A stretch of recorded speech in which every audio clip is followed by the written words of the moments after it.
Imagine this. It's a Friday night. You just got home after a long day of work, and the last thing that you want to do is cook dinner. So what do? Let's go out to eat. Let's get a couple drinks, a nice meal, splurge on yourself a little bit, right? You deserve it. And then the bill comes. And all of a sudden, now you're faced with the decision of how much tip you should leave. Now, the culture and the concept of tipping in the US is a very large part of the restaurant experience. It is a very highly debated topic. It's very complex, and there are many different factors that go in to the process of tipping when you leave a tip. Now, I guarantee that if you've ever eaten at a full-service restaurant, you run into the issue of how much you should tip. Should you tip 10%? 15%? 20%? Was the food good? Did you like it? Was the service good? When you had a question for your server, did they know what they were talking about? There are many different factors that go into the process of tipping.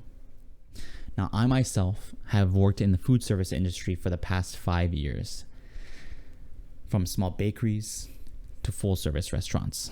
And I'm here today to share with you my knowledge and expertise that I have gained over these past 5 years with the subject of tipping. Now, to understand the concept of tipping, we have to understand its history and where it originated from, what the tip credit law is, and also how much of that tip that you give to your server actually goes home with them at the end of the day. Now, the tipping concept in the US originated in the 1850s, 1860s, when wealthy Americans would travel to Europe, discover the concept of tipping, and then bring that concept back with them to the US. Now, they would use this as a way to flaunt and make a show of their wealth. For example, imagine going back to that previous scenario. You have a couple drinks, a nice meal. Let's say your bill was about $50. Now imagine tipping $500 on top of that $50 bill. That would be crazy, right? Insane.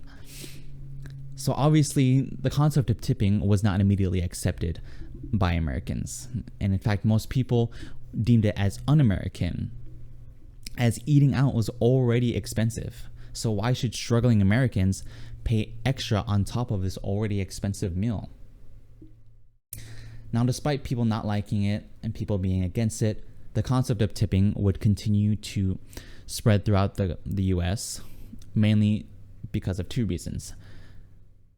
The 13th Amendment and the abolition of slavery, and establishments like the Pullman Railroad dining cars.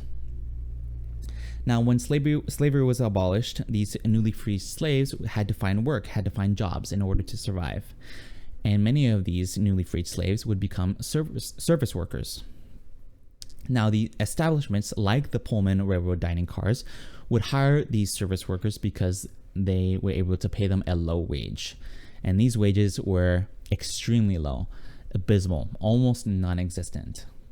So in order for service workers to survive, they would have to survive off of the tips, the extra tips that they would make from the kindness of strangers.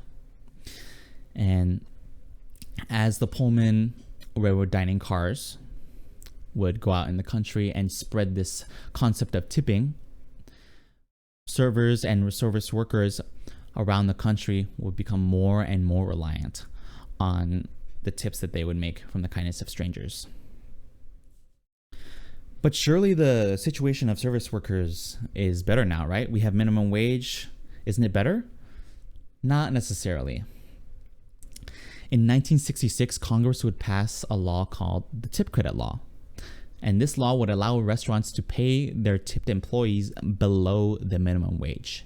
And then further, in 1996, the wage would then be frozen at $2.13 an hour. And it has stayed that way till this day. In fact, 43 out of the 50 states are currently still use the tip credit law to this day. So yes, a majority of servers in this country are still completely reliant on the tips they make in order to survive. Not only that, they don't even get to keep all the tips that they make.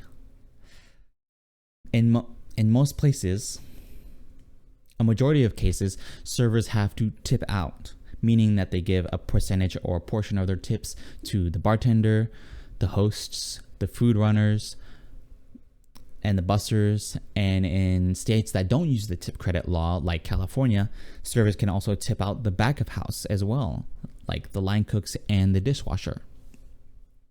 And at the end of the day, they only get to keep around 60 to 70% of the tips that they make. So what have we learned today? We've learned the history and the origins of the concept of tipping, in that it originated in the 1850s by wealthy Americans who traveled to Europe and then brought that concept back with them. We've learned that the tip credit law allows restaurants to pay their tipped employees below the minimum wage. And then we've also learned that that servers do not get to take home all the tips that they make in the day. Now, tipping is extremely complicated, and many different establishments have many different types of rules and policies in regards to tipping. So hopefully the next time you go out to eat, have a couple drinks, have a nice meal, you have some second thoughts about what you should leave on that tip.